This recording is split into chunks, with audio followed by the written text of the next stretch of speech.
Hey guys, how are we all doing? So Dan from Trading with Dan here. So this is our morning Bitcoin update. So straight over to the charts. Just one sec. Right, yeah, so here we are on the daily Bitcoin chart. You can see our levels kind of playing between these levels and the mid range here now. I do think we're probably going to get the push up to around the 9,000 plus area, and then we can potentially look to get back up to the 9,000, 9,400, 9,500 level. So yeah, daily stokes look like they're maybe going to start turning up again.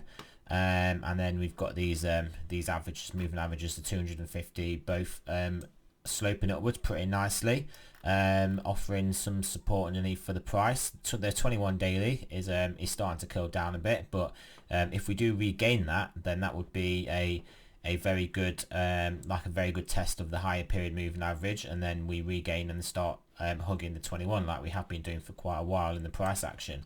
So over to the 4 hour. Again, you can just see more clearly how we're playing this range here. We did test all the way up to the line. This is starting to look like it could be forming a bit of an ascending triangle.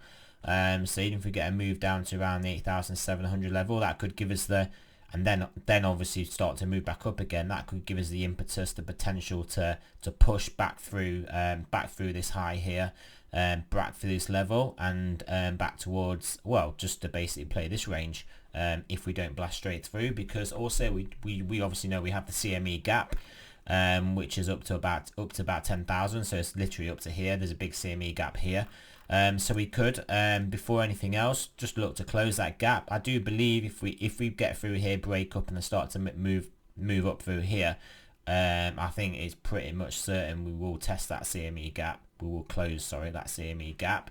But yeah, for our stochastic, it's looking good, looking strong here. And the 4 hour RSI has regained the exponential, you can see there, so that's starting to look constructively bullish again. Things are looking good here in Bitcoin. Downside wise though, obviously we've got to look at the downside. I mean, if we do come back down to the 8,600 and we don't really bounce off that level, I think we would potentially break it, and then we are looking at the around 8,000 level at least, and then we'll just play this range out. So that is the downside potential that I'm looking at, but everything is looking quite constructive at the moment.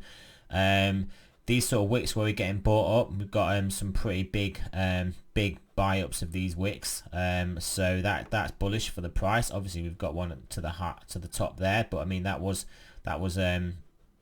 had a wick both ends of it anyway. Obviously the top end was higher, but we fully tested this area and got to be getting rejected from it, and now we're moving up. So I feel like anybody that wanted to sell could have sold here, and then people that have bought are buying us back up now.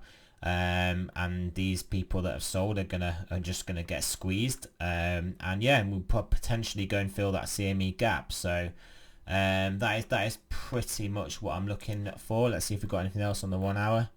1 hour Stokes coming down, looking like I'm going to cross up. Look like we've got a bit of a trend line here on the 1 hour Stokes.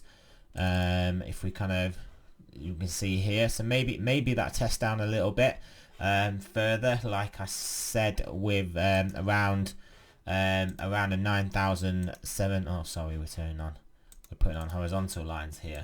Let's go for trend lines. So yeah, that could maybe, this test down here could maybe coincide with the 8,700-ish level, and then give us a catapulting up for the ascending triangle. And then conversely, if this trend line breaks, then yeah, expect that move down, well, potentially around to the 8,000 level. So we'll leave that on there. Let me just turn it off the arrow. We'll leave that trend line on there. So yeah, that's basically what I'm looking at here. Looking pretty constructive. My bias is definitely to the upside. If we can regain this 9,200 level, I think if we start trading up here, that's going to pretty much confirm the push up to this next range. I think because of the CME gap and the the bullish nature of the overall trend, I do feel like we may get some momentum to bust through a couple of these levels, well, one or two of these levels if we start to get moving pretty quick. I don't think we will hang around in this level too long, but we will see. It remains to be seen. But yeah, so thanks for listening, guys. Hope that was useful for you guys, and remember, it's not financial advice. I'm not a financial advisor. Always do your own research, and I will speak to you guys soon.